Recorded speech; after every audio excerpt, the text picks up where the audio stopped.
Hello and welcome to Super Trader TV. I'm Andrew Sachs-McLeod from LeapRate. And today we begin with a very interesting statistic.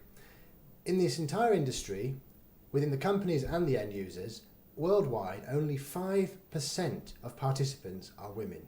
And that's including the entire trader base and the executives within the companies. However, perhaps a more interesting statistic is that when you do find a very successful chief executive who is female, they're usually excellent at what they do.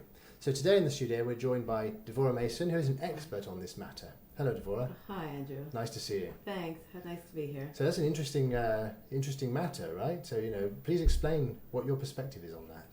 Correct. I do think it's definitely something that exists, even though we are trying to pretend it doesn't, because by putting it out there, we actually are saying that there is a problem.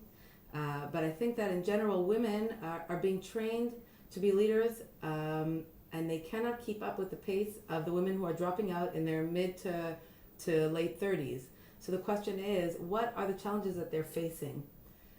What is making them drop out of the world of executive leadership, and why is it so difficult for them to as Sheryl Sandberg says, sit at the table? Why is it so hard for them to be a part of? I would like to ask you, do you think, when you're saying why do you think it's hard for them, for the women, what do you think, you think it's coming from the women perspective or from men's perspective? I mean, the question is, which side is actually causing women not to reach as high level as men usually go? And when they do reach high level, the ones who do are exceptionally strong and have a very clear analytical mind and seem to manage to excel in these positions. Why is that? Okay, well, I think let me just answer your question first. There's the issue of a study done called that brings up the issue of the Athena factor, which is that women face very unique challenges at work. One, which includes macho behavior, they have to deal with harassment and so on and so forth. And the man who knows better, one of the issues they deal with as well is lack of mentorship. They know that they want to be a leader, but they don't have any other women to look up to. They're often very alone. One is a lack of direction. They're not really sure which path their career is taking and what they should be doing. And they also just they lose the ability to be promoted, to be looked at the way the men are because of the challenges that they're facing. So I think that that's from the perspective, let's say, the men. That's what they're facing. But the women themselves are oftentimes their own obstacles. Other women oftentimes will fight back harder against a woman than they do against a man. Right. Why do you think that is happening? Why women have to fight each other? So it happens often when the group is a mixed group. The women feel this need to assert themselves, to prove themselves, and they really do like to have recognition and to feel that sense of justification from their male colleagues. But I have worked in groups that were completely women, made up completely of women, and they are so successful and so helpful, supportive, because one of the things that's interesting is that failure comes. We don't need to predict failure for ourselves. Failure is a guest that enters uninvited. So let's not welcome him in. It's going to come. When you look at the statistics, even you have a small percentage of very senior traders and senior executives within the industry that are heads of technology companies. You have Markets Pulse, which is a technology company. The CEO is a 35-year-old woman who had 6 years in the IDF as a programmer and founded this company, and it now makes platforms for the options industry. These sorts of, when you do have one like that, they're very, very good at what they do. And specifically per capita, if you look at it per capita, rather than you can't say it's only a small percentage that are leaders, the rest are men. Some of them are not, you're not looking at it as a real figure, but if you break down those percentages, the women somehow who get to those positions make a very, very successful business. And when they start as an end user, they don't lose so much as men do. Why is that? Well, there's two issues here. Number one is, what did they have to sacrifice? That's right. To get that there. Is very much important. That's right. a very big deal, because I think women consider that much more than men. There's a huge amount of sacrifice that goes into it. There's a sacrifice in terms of their personal lives. Potential risk as well. There's a lot of sacrifices that went into them getting to where they are. And the other thing is that there aren't that many of them. And So let's say, for example, Credit Suisse did a study called CS Gender 3000, women executives, and one of the things they mentioned was that if there's one woman on the board, we're not talking about 2, 3, one woman, it increases their return greatly. So the question is, why? That's so, right. So I think that number one, women see their success, they work well in a group, they see their success as they're less acquisitive. So what happens is when they have a project to tackle, they collaborate with their colleagues, and so that the group can do a better job at succeeding than the person on their own. Men want their success to be their own. They want to say, that's right. I did that. That's right. I succeeded. It's mine. That's my project. That's my success. So those are things that that's very interesting. It could make a strong man leader. But as Margaret Thatcher said once, if you want something said, ask a man. If you want something done, ask a woman. Right? Nice. So it's very interesting you mentioned Margaret Thatcher, because I was actually recently in the Knesset, which is the Israel Parliament, and they have a wall of all of the prime ministers and Golda Meir's up there, and I think about her and Margaret Thatcher, and I think these were two women who actually had to also give up on their femininity. Margaret Thatcher, she talks about the fact that she had to act like a man in order to succeed in a man's world. She did indeed. And yes. Golda Meir, when she was sent to the King of Jordan to negotiate, he said to the Israeli government, "How could you send a woman like this to me? She's not beautiful. What are you sending this woman to me for?" They're two of the most successful modern leaders in modern times, both of them. Actually, you can see, many successful women are wearing less makeup or dressed in more strict, which is respectable and it's okay, but how come a successful woman also has to look a bit more like a man? And this is actually a big question to ask. That's interesting, because there's an exception that's particularly poignant to this month or last couple of months that is really an example of somebody who combines both, really. It's Helena Morrissey, who is the chief executive of Newton Asset Management in London. It's a electronic trading and automated wealth management fund. 51 billion pounds of assets under management. She founded the company and got it up to that level. It's one of the biggest hedge funds in Britain. She has 9 children. Wow.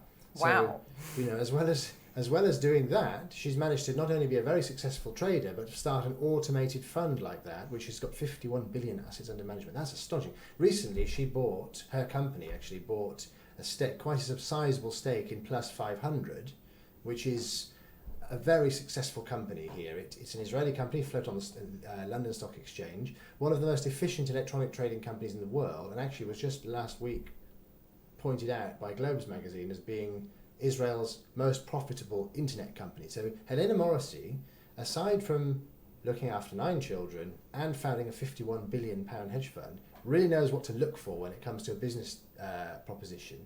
And I'm not sure that a lot of the time when you have a very senior man who is even not as successful as that, they will get sidetracked by competitive matters and egotistical matters. So what is driving her to be able to spot something like that and quietly do it? So that reminds me of that saying, if you want something done, give it to a busy person.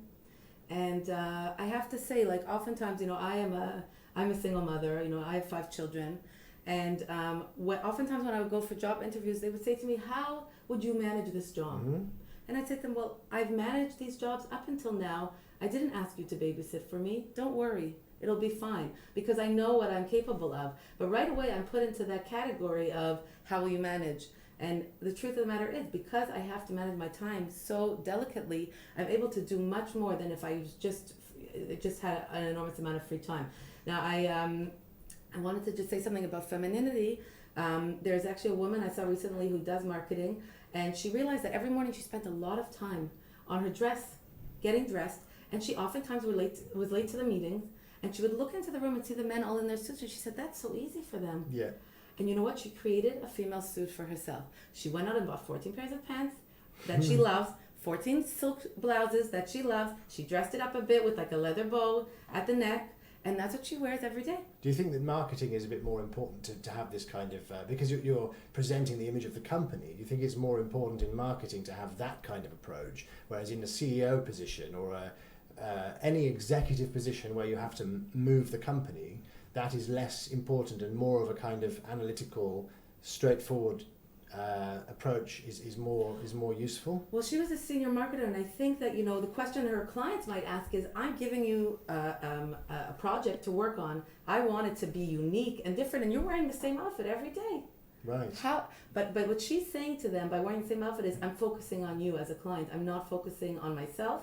I make sure that I'm respectable, that I'm put together, but I'm not going to spend the time on that. I want to be here. I want to be available to you, and I want to focus my energies on that. So in a sense, that's where she's putting her energy. That is interesting, and actually, if you're Very marketing, that's the face of a company. If you're marketing, especially an online company, now I've talked about this on various shows recently, that the modern way, the younger people, the new generation of users, they don't watch television. The young millennials, they don't watch television. It's all interactive media. So if companies like that are sending out their marketing material via interactive media, videos, and even on Twitter now, you can see IG Group 2 weeks ago, they launched their trading, it's called, it's an online Twitter video, and so did Saxo Bank.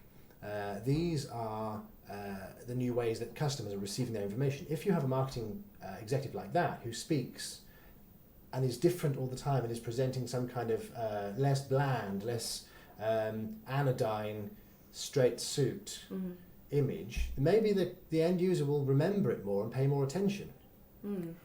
Maybe it's possible. I wanted to just refer to what you had mentioned about these women who are managing funds and they have 9 children and so on. And I think that there's that superwoman complex also, that we have this need to somehow be superwoman. But then there is a price that these women pay, and the studies have been done to show that they eventually lead to illness or depression Really? or some sort of a breakdown. Now the thing is, the work world has been set up for the robust 40-year-old male. Yes, it has. You cannot be ill. Has. You cannot have a life. You cannot have any personal issues. You don't come late to work. That's true. Because you had an issue with something in your own personal life. You don't get sick. You are a machine. And the work world that is only catering to machines is missing out on the human element, as well as a developing society. Who are the ones who are developing society? Who are the ones who are making sure that that society doesn't become elderly and the percentage of elderly growing and so on? We need to know that we have a young society and that there's a place for the women. So by ignoring this aspects of women in the work world and the issues that they are facing, we're also not creating solutions. And what do you think might be a solutions? I mean, what are the obstacles, and what solutions can we present? Okay, so there's a few solutions that different companies have instituted, different countries have instituted. For example, transparency. If a company knows that its investors are interested in knowing that they are hiring a fair number of women, and that they have to publish that on their... They have to make their annual reports. They have reports to publish that in their annual reports. Yes, they do. Google already does it. And they're one of the only ones. I don't even know if anyone else does it. And so the question is, why are another company doing that? Right away, transparency is going to bring it a step up. And that's a technology company. Google is more than just an internet provider nowadays. It's a technology company. So there's no reason why in our particular industry that particular input would have a similar effect, because it's no longer is it the case that really the online e-commerce technological development aspect is a male domain. Although very few women are coming forward, the ones who do are extremely scientific and very good at what they do, and they're not swayed by competition. You can see, for example, I can be sure that if you have 2 educated end users and you put a MetaTrader 4 platform in front of both, and you have an educated end user who's been trading for 15 years on MetaTrader 4, who's a man, and you have a dealing desk working against him, he will fight against the dealing desk. Whereas the woman will put a stop in and wait until she sees the line and not trade, and then maybe do a demo and do a bit more analysis and plug in some kind of analytical tools, work out the formula, and then carry on. Exactly what I wanted to ask. We've been talking about how successful women in companies are right now, but you also mentioned that women are only 5% of the trading industry. Yes. And the question is, why is that? I mean, we've been talking about obstacles that companies present to women and women to each other, but trading is a decision that you make by yourself, whether you want it or not. If you're an end user, yes, that's right. So the question is, why do you think only 5% are trading? So I think a lot of it is a cultural barrier that we are working on. We are slowly. I see, like from a recent study, a Pew study in America, that Americans are already thinking outside the box, but they're not quite there yet. Right. So they might say women and men, gender doesn't play a part at all, and women and men can do the same job equally, but then when it comes time to hire, who's being hired? Now, the women also, a lot of times, like I said, they are not even being negated, they're not even being ruled out. They're not even applying. Well, I was part of a panel. I was lucky to participate in and view a panel of women who are each running their own companies, or some of them are politicians. And one of them said, ladies, one of the biggest issues we have is that nobody's running. It's not that they're being turned down. You first have to show up in order to be able to be competitive. Because let's be honest, it's harder for women. You have, you're feeling that all the time. You have to present yourself, to see, that people will see that you're worthy. That's the problem. Yeah, that's just reminding me of something, actually. I'm in Geneva every month, and there's a fashion show. This is a very clever thing. There's a Forex event in Geneva every month. Every conference that you go to... Are you in the fashion show? Can you imagine this? With my 20-year-old shirt. There's a Forex event that they have. It's not a conference. There are conferences around the world. You very rarely see any women at any of the conferences. Geneva Forex event is different. What they do is they combine it with no conference. It's just an event for networking and a fashion show sponsored by technology companies, Forex companies, and fashion designers in Switzerland. Mm. And the thing is, why is that? It's because all of the rest of the industry is missing out on the high net worth female end users. Whereas if you go to that particular event, 50% of the attendees are women. Wow. And that's never been done anywhere. And I actually saw one of them buying a $70,000 jacket. Wow. Like that. And the person selling the jacket, when I went to interview them, said next week she'll come and buy the next one because this one will be out of fashion. So these are people who are very successful at what they're doing. So if you could engender that, the high net worth, high caliber of international businesswomen who are really astute, how much more exponentially successful do you think companies trying to onboard those particular clients would be? I think that that people who are part of the New World, truthfully, are interested in seeing women succeed. I think that they are interested in knowing that companies treat their employees fairly. Mm-hmm. The whole idea, even of having global policies, the global market has also is one of the things that help us challenge the cultural barriers. Because oftentimes if we have companies that were culturally biased towards women, once they're part of a global market, they have to somehow adapt. And their investors are oftentimes not sitting in the countries where they're facing those cultural barriers. So the investors are looking at them and saying, why haven't you adapted yet? But now they're part of a global market. Now they're part of a global policy. Mm-hmm. So they can no longer just have their executives sitting there, a complete panel of men with not one woman on it, and feel okay about it. Mm-hmm. So people need to speak out about it, and they need to come and say, I noticed you just had an opening for a new branch of the company, and I saw all of the executives sitting there. There was not one woman there. I think this needs to change. And so people listen to investors. I saw that in the company I work with, a lot of the executives who were hired were pushed to their positions because of the people who were investing in the company. So I think investors do have a large clout, a lot of clout. And one other thing that women don't really want to think about, because they want to be hired because of who they are and the skills they have. But there is the issue of quotas, and we know that throughout all of history, universities have quotas, and it doesn't mean that they're admitting people into their universities who aren't capable, mm-hmm. who aren't good applicants. But the quotas ensure that they're giving opportunities to people who otherwise have a hard time submitting their application or their capability for the position. So in this case too, quotas can be very helpful. Norway instituted a 40% quota, and at first That's astonishing. How can that be?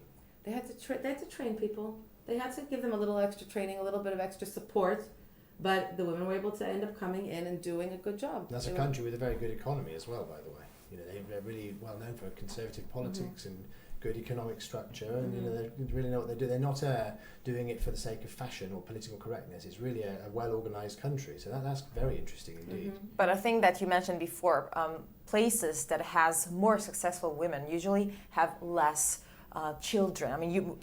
Less kids for each family. Unfortunately, that's very true. So we can see that this indicator actually affects how successful a woman is. Yes. You have 5 kids, but this is very rare. Usually successful women need to have 2 kids top, I think.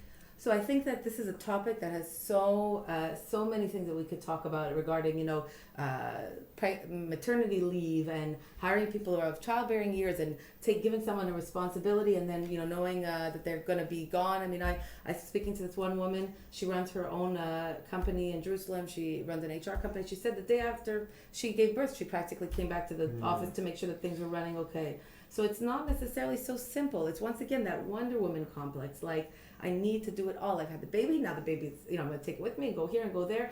Or, the company says, in Canada, for example, they have a year of maternity leave. Well, imagine your company. Wow. So that's amazing. Yes. They're, it's a socialist-based country. They give a lot of rights to the people in their So society. I'm going to be I'm going to play devil's advocate with that. I believe for many, many years now, this is my 25th year in this industry, and I've always maintained that if you take 2 years off work, you'll never work again. You think that? Yes. Why is that? Because I think 2 years and I mean not taking up injury, I mean just not working at all, then you'll never work again, because the whole it's such a long time that the entire ability to, first of all, what you knew before will be obsolete. And secondly, the habit of not working will set in that space of time, and the older you get, the more that is relevant. So I think 1 year maximum is probably okay. Any more than that is very hard to get back to a high-flying, good quality career. I really think that. I feel like it's a comparison of climbing a mountain and then falling off a cliff. Absolutely, yes. Right? It's a hard trek up and a quick fall down. Very quick fall down. So what you're actually saying that in Canada, this ability to not work for a year is actually it hurts those women. I do think it does, yes. I think it compounds the problem. So what is the best solution in your opinion? Well, I think that, I'm by no means an expert, and this is really one of the reasons why we're having this discussion, because I really want to get to the bottom of why only 5% are in the industry, in total, in senior positions and as end users, but those particular 5% are very successful. The end users lose very rarely, and they're very analytical, and they are able to stay the test of time, as well as do all the other matters. And this is a 24-hour business, Yes. So that is the question, and that is the real thing that we are trying to get an idea of, and it's fascinating. It's never changed. It's getting more and more accessible now with all the electronic advances in technology we've had, but still, that statistic remains the same. I think something really big has to needs to change for us to see more women getting to higher positions. As we know, women usually stay at home and raise the kids. And I think this also needs to start in women's minds. They need to understand that they can do more, that they don't have to do what everybody does as well. They can do more for themselves. They can seek to get to higher positions, for example, and not always be at home. There are solutions. I actually met a 50-something-year-old lady in Toronto about 2 years ago who had retired and was a grandmother and had other things, domestic things to do, and she'd set up herself as a trading school to educate people how to trade. What she was doing was getting up in the night time, trading the London session, then looking after grandchildren, and then trading the New York session whilst they were asleep. So effectively flexible. She lived in luxury, was highly successful, very modest, and was actually having students to come to the house to train them with the regulatory approval of the Ontario Securities Commission. So this is, again, this is a way of empowering yourself to have your own business that fits around and it's a perfect example. The online trading sector is a perfect example of a ready-made business that you can have yourself from home as well as have a family, but still only 5% do it of women. I read an article recently where this woman who is a mother and also runs her own business talks about that she basically has a work day, a break, and then she works in the evening, and Right. that way she's able to keep up with all of the work that she has to do, and make sure that her business is successful. And one of the things, once again, is that risk-taking behavior is rewarded. It is rewarded, and it's one of the reasons that women have a hard time. They do, because they More like I risk said, averse than men? yes, Much more yes, risk averse. yes, much more risk adverse, and companies oftentimes will reward people for the risk that they've taken. That's true. But I do think that that collaborative skill, the ability to work together,